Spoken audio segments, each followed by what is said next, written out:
abolition of slavery and what a big fraud that is, and how black people are more aware of that than white people. But that is a very significant fact, that slavery was not actually abolished the on the 18th of December. And of course, the other part of it is that the economy based on slavery, even in the South, was not abolished by December 18th.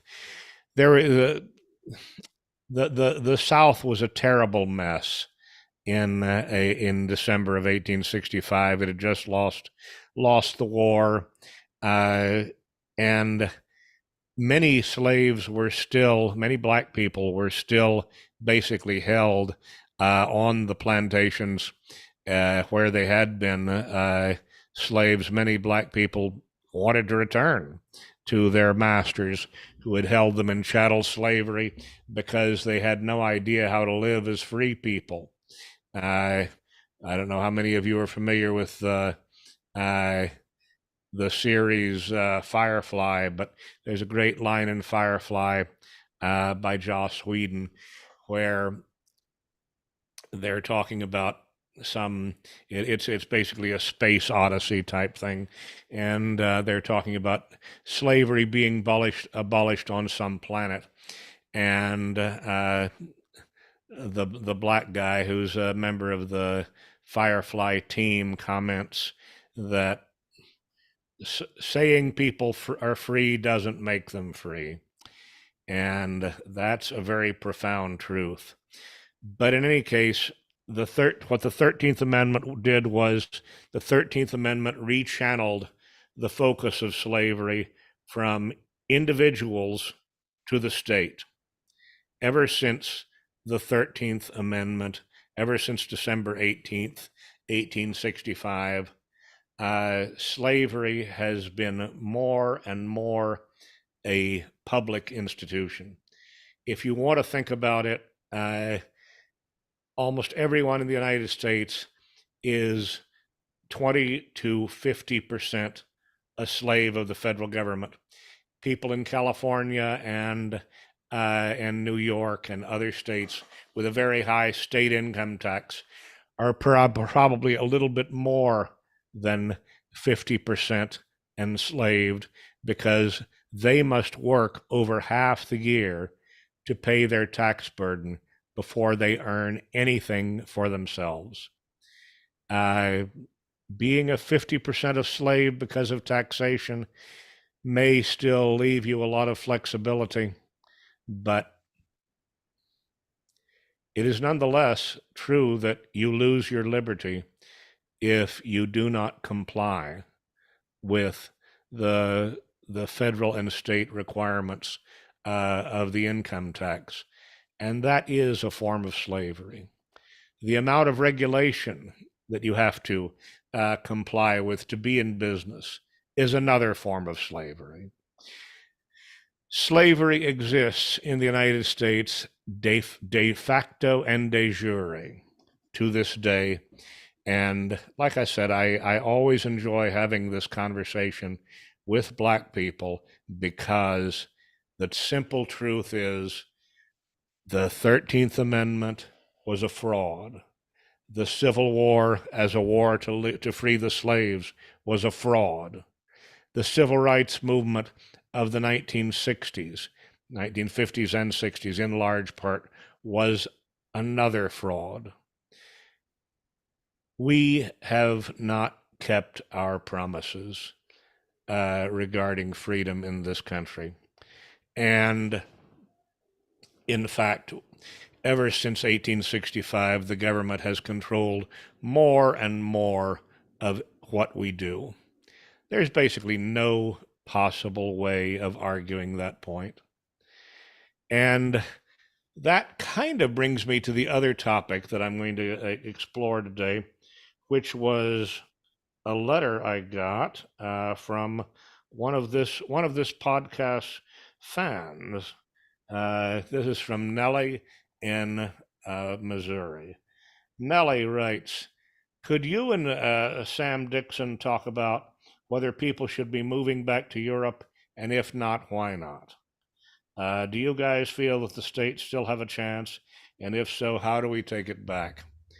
Well, anybody who's been watching this show knows that Sam Dickson basically says over and over and over again that the American dream is dead. The American dream is a fraud. The American dream is really not worth talking about anymore. And that in particular, America must be dissolved. The United States of America must be dissolved and reconstructed as either one or more new countries, which he describes under the term ethnostate. I'm on a board and a longtime friend of a European scholar by the name of Tomislav Sunic, from Croatia. Some of you may know his work. Tomislav Sunic is a very, very well published Croatian intellectual who writes extensively about race and government in modern Europe. And whenever Tomislav hears the phrase ethnostate, he says, don't you realize that Europe has always been a continent filled with ethnostates who are constantly warring against each other? How would, if we ever wanted to see an end to brother wars in Europe, it would come through the creation of a United States of Europe. This is basically what the European community was supposed to be. It's the reason why such various people, as highly divergent people as Sir Oswald Mosley, former leader of the British Union of Fascists, and Robert Strauss, a Gaullist leader of France. People with very little else in common supported the creation of the European Union. Europe first originally called the EEC, the European Economic Community. It started off as basically a trade union of Benelux, Belgium, Netherlands, and Luxembourg, and in the 1950s, and it expanded. And it's now, they're talking about annexing, yes, annexing is a good word. They're talking about annexing Ukraine, which would mean that the European community goes from Spain to Norway to Ukraine to to Greece in southeastern Europe, basically the whole continent. The few little isolates is being gathered into one trade and tariff union, very much like the original concept of the United States. In terms of Nellie's question, Nellie from Missouri, should people move to Europe from the United States? That is a question that basically I think would only be asked by someone who had not spent a great deal of time in Europe. I grew up with I grew up part of my childhood actually in England, and with all of my childhood and most of my adulthood for that matter, with a tremendous nostalgia for for England, the mother country. Beautiful hills of England, and did those feet in ancient times walk upon England's mountains green? And was the Holy Lamb of God on England's pleasant pastures seen? I will not rest until we build Jerusalem in England or the United States. We're a long way from building a new Jerusalem in either England or the United States, despite the fact that that song, Jerusalem, based on a fabulous poem by William Blake, is almost the national anthem of Britain these days. It really is, and it really is a shame that Great Britain, which is where we got concepts like the fundamental rights of Englishmen, which became the Bill of Rights, which became the basis for the American legal system. Englishmen in England have almost no rights anymore. So let's talk about whether anyone should go back to England. Well, let's see. You would basically have no right whatsoever to own a gun for self-defense. You could own a gun to be part of a shooting club or a hunting club, but target practice or going out and shooting what very small animals are still left in the wild to hunt in England. But you could not have a gun for self-defense in England. You don't really have freedom of speech in England. You have more freedom of speech in England, perhaps, than you do in, say, occupied Germany. And yes, I think it's appropriate to refer to Germany to this day as an occupied country. And we'll talk about who occupies it at a later date. But of course, technically, Germany does have a lot of both U.S. and British military bases still extant.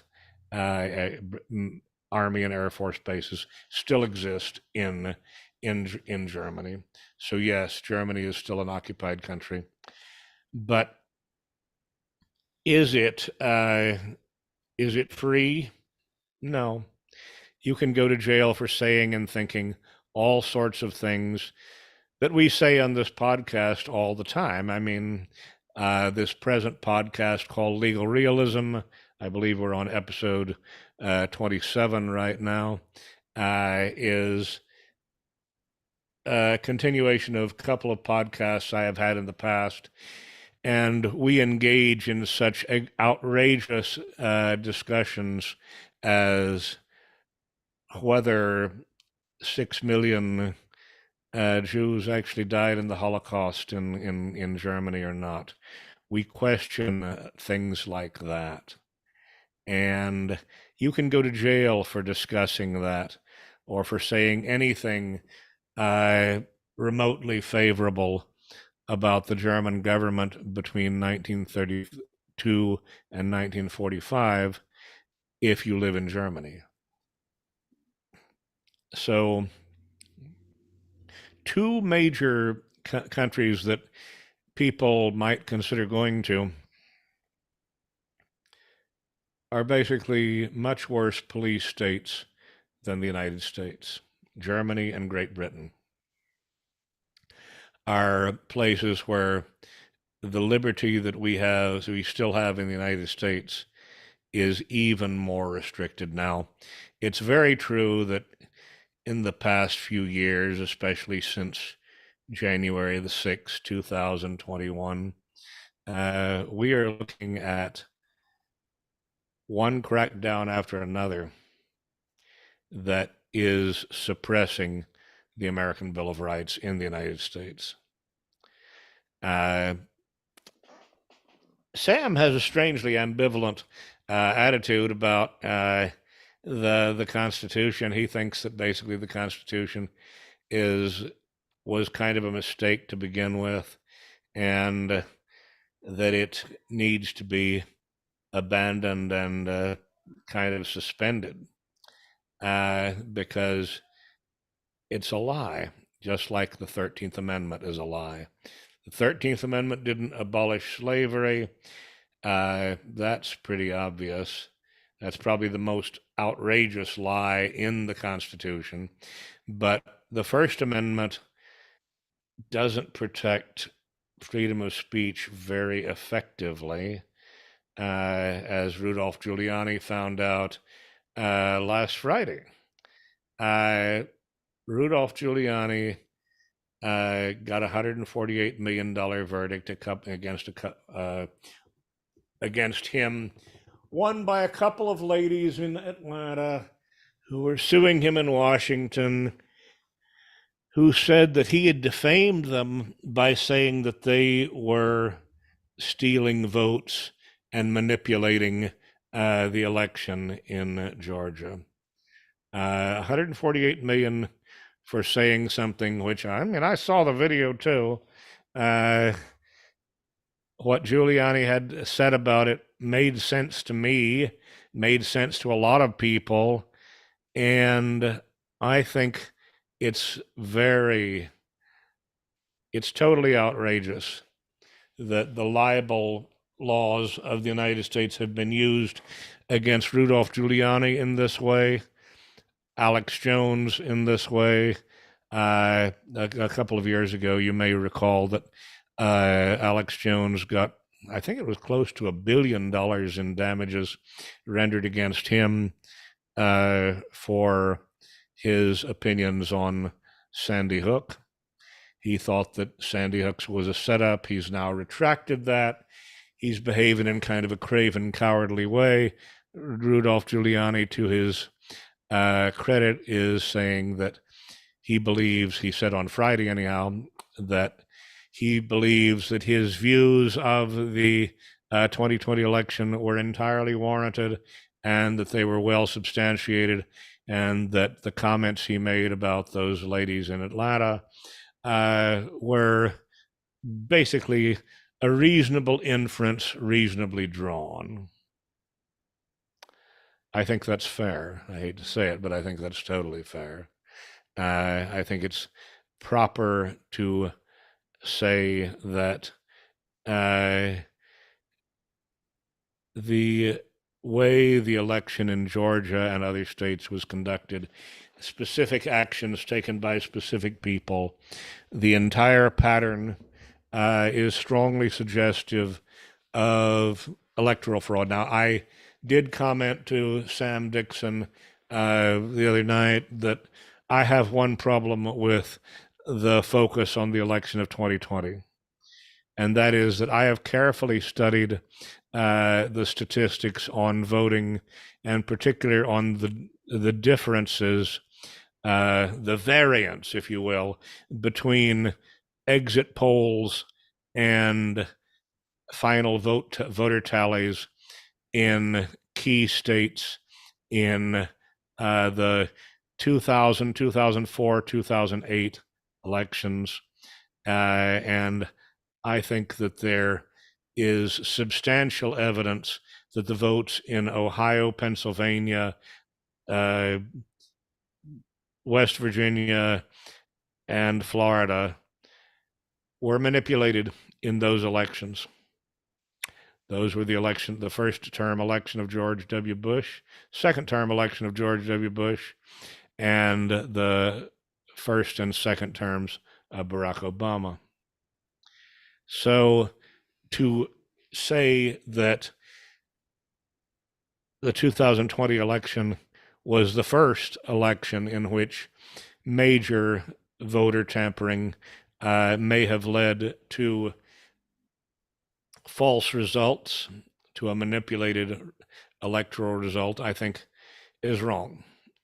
I think that democracy has been a farce in the United States for at least all of the 21st century, and I simply have not studied any 20th century elections in the same statistical detail that I have studied elections in the 21st century, and I am convinced that elections have been manipulated. Now, one thing I will say is that I think for some reason it's possible that in some countries in Europe, especially the newer countries, the former Soviet bloc countries, Poland, Czechia, Hungary, that there may be less evidence of voter tampering. Going back to Nielly's question, should people move back to Europe? I think that it's very obvious that in Germany and probably in France and quite possibly in the United Kingdom of Great Britain and Ireland, there is a lot of voter tampering going on. But in some of the smaller countries, Spain, Poland, Norway, uh, Denmark, possibly not, Sweden. Bizarre results can happen in any democracy, and it's obvious that the media is squarely in control of the minds of the populace. But for example, I mean, I think that in Spain, it is probable that the Catalan people really do want a measure of and perhaps full independence from Spain. And they have expressed that in the polls. And I think that's basically a good thing. Aragon is the root country of the Catalan speakers, and Aragon used to be a separate country from Castile. Castile and Leon were the central and western kingdoms of Spain.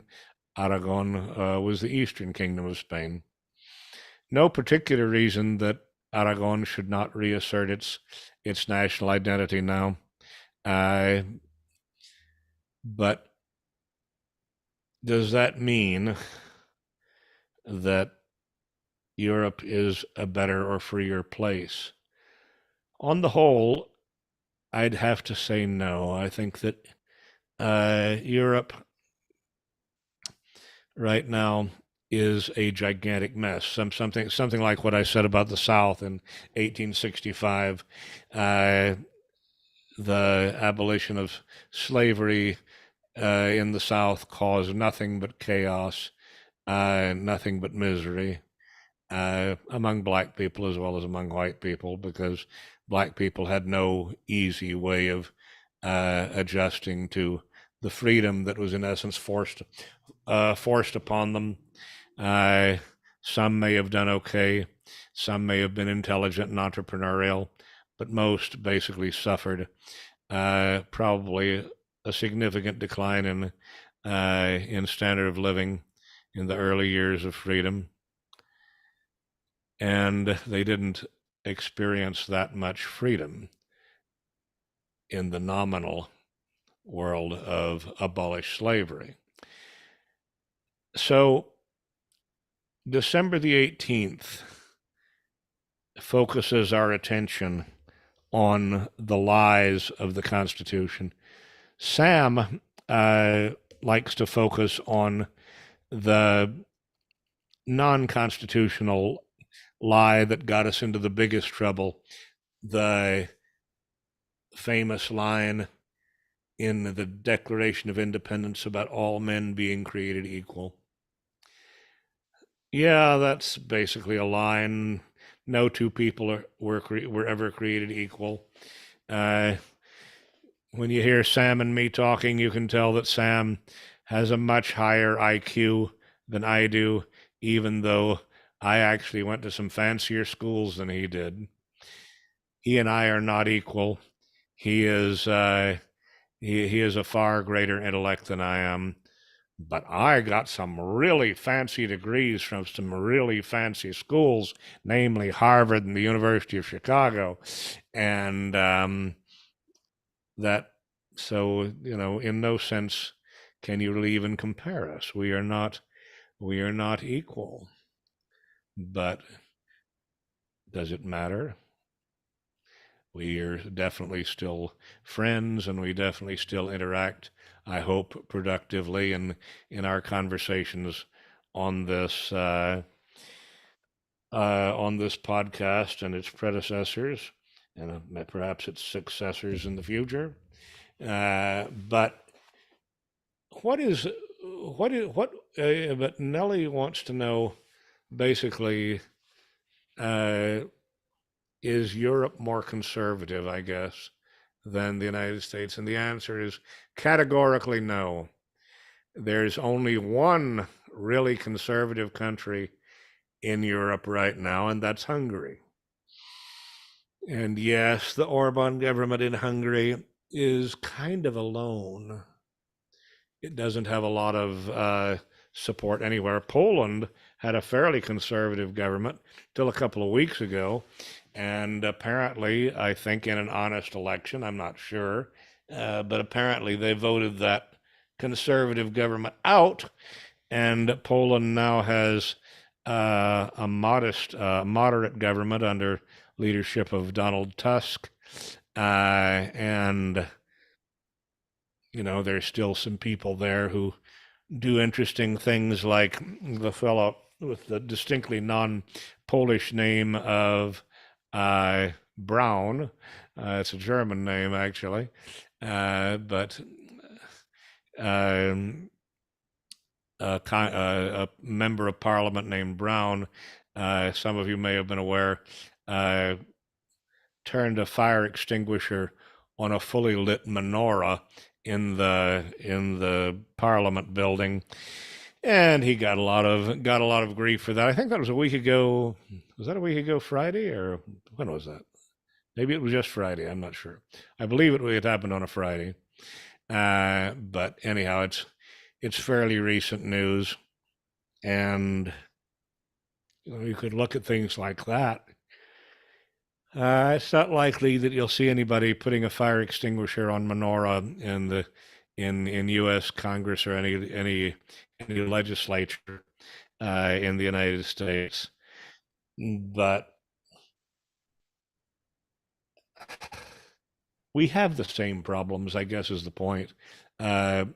Britain and France and Germany and Sweden and Italy are all being overrun with immigrants. The United States is being overrun with immigrants. The United States has, it's true, a larger quote unquote native population of black and Hispanic people than Europe. Europe of 60 years ago had basically no significant populations of non-Europeans. There were no significant European populations of non-Europeans. Doesn't that sound silly that we'd even say that? But America has, ever since before the 13th Amendment, had a very significant population of non-Europeans in the form of African Americans, and then throughout the late 19th century, we got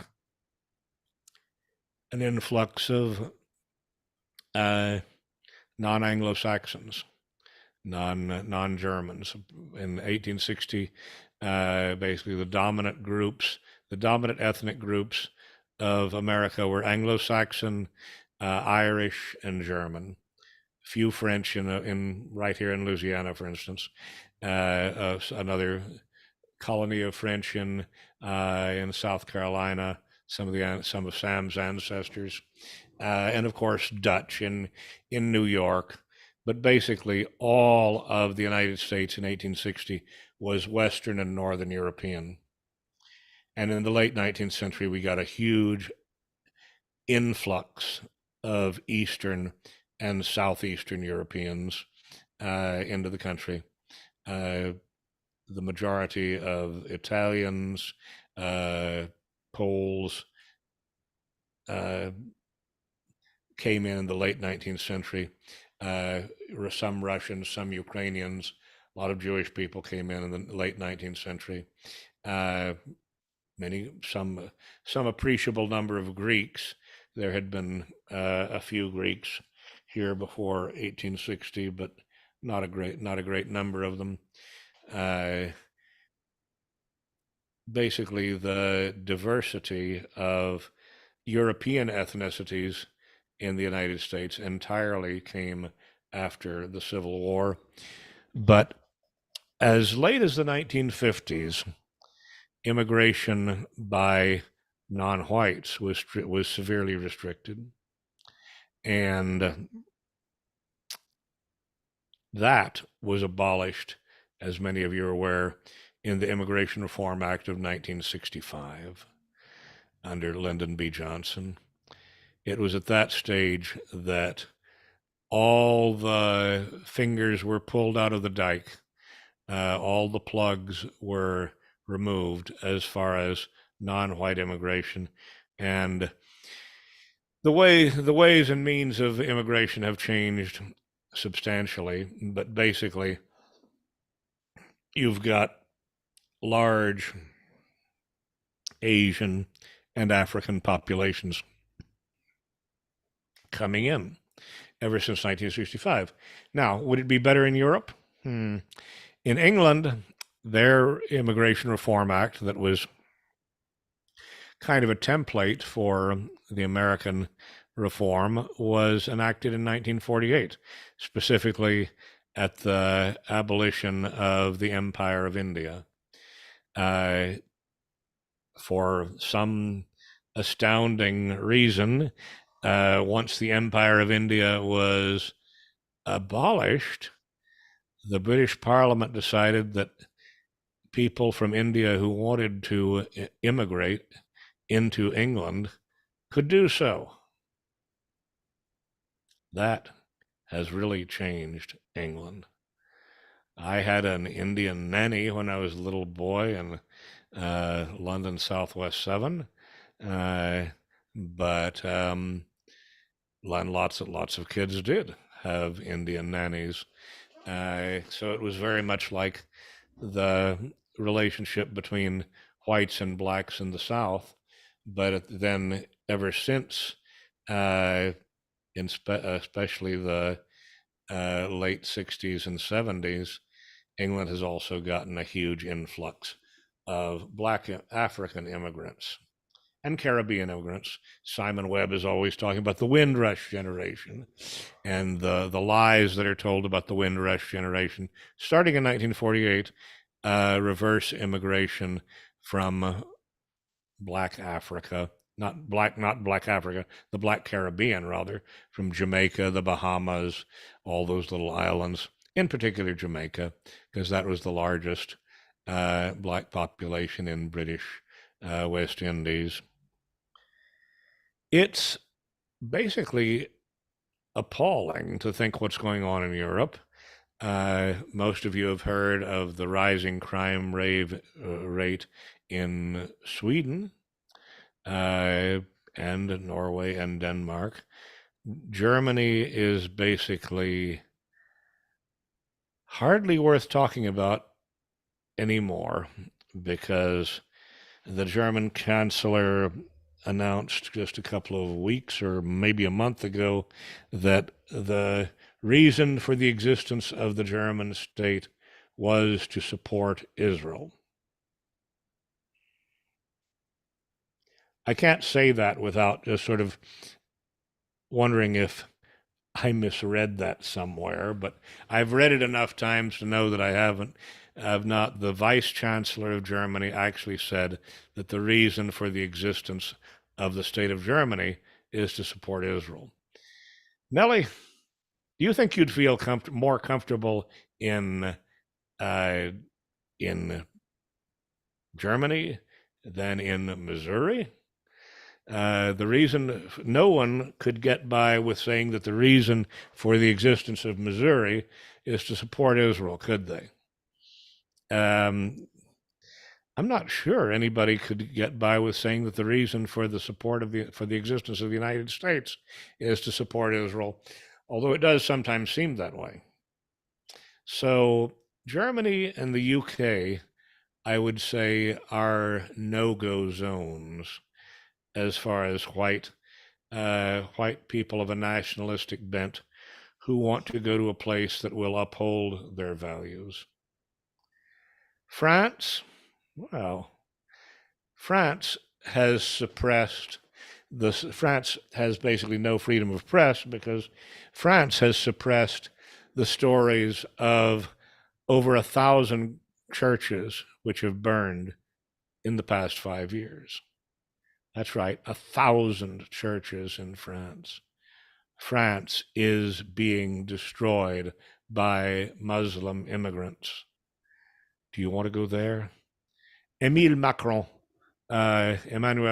rather, the president of France, uh, he had no qualifications to serve as president whatsoever, except that he was a vice president of one of the Rothschild banks for a number of years before he became president. Do you think you'd be more comfortable in France? I feel like Europe is way further along the road to destruction than we are. I mean, there was recently a very positive election in the Netherlands. Geert Wilders. I haven't kept up on how he's forming a government, but Geert Wilders' party came out as the top in the Dutch elections. I think that would be a very positive thing. I mean, Holland should not be overrun by Muslim immigrants, but guess what? It basically is. Austria is not quite as overrun as Germany by African and diverse immigrants, but during the 1980s and 90s, when this immigration thing started, Austria was the first stop after Yugoslavia for the Turkish immigrants. And so Austria is suffering a huge influx of Turkish immigrants. And of course, Austria is subject to much of the same denazification program, post-World War II guilt. Hitler was originally an Austrian. Austria is subject to the same programs as Germany. It's just that Austria's leaders have not been quite as extravagant in disowning their own country as German leaders have been, but they've been pretty compliant. And I think that's the answer as far as Austria goes. I was hoping to have a good friend of mine from Austin join me tonight on the question of Czechia. Czechia, former former Czechoslovakia, Prague and Bratislava. Those are wonderful towns in the heart of Europe, former Bohemia, Moravia, and Alex is a very dedicated conservative, but I just don't know exactly. Yeah, I haven't spent more than a couple of days in Czechia since 1999, 2000, actually. Yeah, so it's been over 20 years, and I don't know the situation in those countries. Greece, I know somewhat well because I used to be married to a Greek woman, and one of my best friends recently moved to Greece. Difference with her is she's super rich. So she moved to a Greek island, and basically she's decided to retire in a resort. She moved from one super rich resort, Palm Beach, to another super rich resort in the Aegean Ocean. And I'm not sure that, I don't know, maybe if you've got tons of money, you can create your own world anywhere you go. But I have my doubts about whether I would want to live in the Aegean Islands today, because like Austria, that is the first one of the first destinations for people coming in from Turkey. Turkey is definitely one of the most desirable countries in the Middle East to live in. Uh, it is a very well developed country. It has been a member of NATO for many years. It seeks admission to the European community, uh, European Union, but it hasn't quite made it yet. But once it does, if once Turkey does make it into the European Union, you're going to see even more immigration coming in through Turkey from Iran, Iraq, uh, and further points.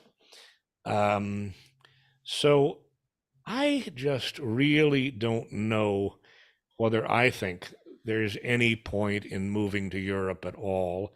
I mean, if you can create your own world, I mean, there a more beautiful city in the world than Vienna? No. It's been recently ranked as one of the most delightful places to live in the world, one of the happiest cities in the world. Uh, Vienna is an incredibly an incredible cultural treasure. I have thought about living there. It is quite expensive though. Um, and everywhere in Italy worth living is very expensive. Milan, Venice. Venice is sinking, of course, sinking into the Adriatic Sea, um, but it is still a beautiful place. Uh, Rome is the eternal city, and it's being invaded by Africans. The Giorgia Meloni came in with a great deal of hoopla a couple of years ago as uh, prime minister of Italy. She was supposed to be the new Mussolini. She hasn't been anything of the kind. No, there is no new Mussolini in Italy. Geert Wilders is the closest there is to a nationalist leader coming into power in Europe, besides Orban in Hungary. But you know, what can Hungary do? Hungary does not have a much of a strategic position. It's the Hungary that existed during the Austro-Hungarian Empire included Croatia and Dalmatia. So at that point, uh, before 1918, Hungary had a seacoast. It doesn't anymore. Croatia and Dalmatia are a separate nation. That's where Tom Sunich is from. But Hungary is about maybe slightly smaller than Austria, maybe slightly larger than Czechia, but would you really would an American conservative really be happy in Hungary? I guess I guess the person to ask there is Greg Johnson and his associates. He seems to be spending a lot of time in Hungary, and maybe it is a good place to be a conservative. It's Budapest is certainly a beautiful city, much like Vienna, smaller than Vienna in terms of its cultural heritage, but still a stunningly beautiful imperial city of the 19th and early 20th century. Uh, Prague also, Vienna, Prague, Budapest, triangle of the Austrian Austro-Hungarian Empire under the Habsburgs, Salzburg. These cities are beautiful. They are places where you can reconnect with your heritage. Uh, if you know what you're looking for, you can reconnect with the most brilliant moments in European civilization. But can you can you find like-minded people more easily than in the United States? Probably not. Like-minded people in Europe are subject to so many more sanctions. And by like-minded, I mean true conservatives, traditionalists, nationalists, people who support European cultural traditions are subject to so much more discrimination in Europe, except in Hungary, uh, than they are in the United States. I mean, we still have this Bill of Rights. Friday was National Bill of Rights Day, and today is Abolition of Slavery Day. And yeah, the Bill of Rights has a lot of lies in it, a lot of failures, a lot of failed promises like due process of law. But no country in Europe has anything close to the Bill of Rights. And the Bill of Rights is kind of a treasure that we should hang on to. And I think that it's one of the greatest achievements of the English people that our forefathers enacted a Bill of Rights, even if we have failed to implement it. And I admit that we have failed to implement it. I agree with Sam that it has led to all kinds of hypocrisy and stupidity and tremendous mistakes in policy. But it is one of the greatest achievements of the English tradition that we have a Bill of Rights at all. And so I think that we kind of need to focus on that and say that to the degree that you value your ability to speak out against the eternal enemies and lies of Western civilization, the United States still offers more opportunities to do that. It really does. And that doesn't mean that you're not wrong about the doesn't mean you are wrong, rather, about the degeneracy of this country and the degree to which the native stock of this country, the founding stock of this country, has not been eviscerated by the power elite of modern America. But looking further back at December 18th than 1865, in 1787, New Jersey became the third state admitted to the Union when it ratified the U.S. Constitution. The U.S. Constitution, for all its failures, is very much like the Stradivarius violin. It is one of the greatest things ever created. I mentioned the Stradivarius violin because in 1737, 50 years before New Jersey was admitted to the Union, Antonio Stradivari died in Cremona. There are so many beautiful little towns like Cremona all over Italy.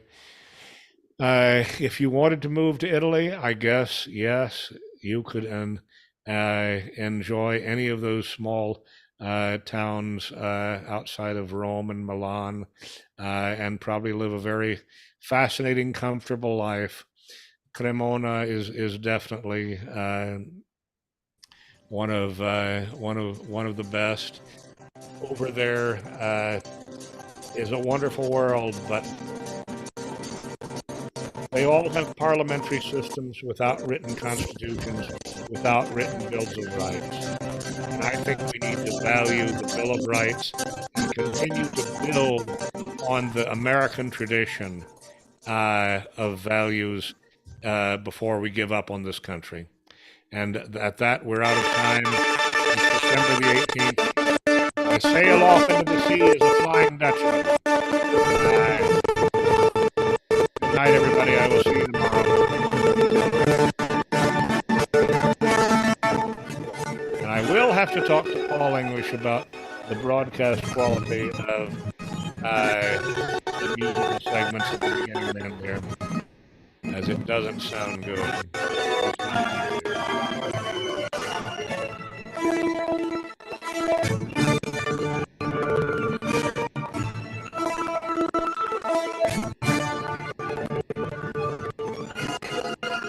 So good night, everybody from New Orleans, Louisiana.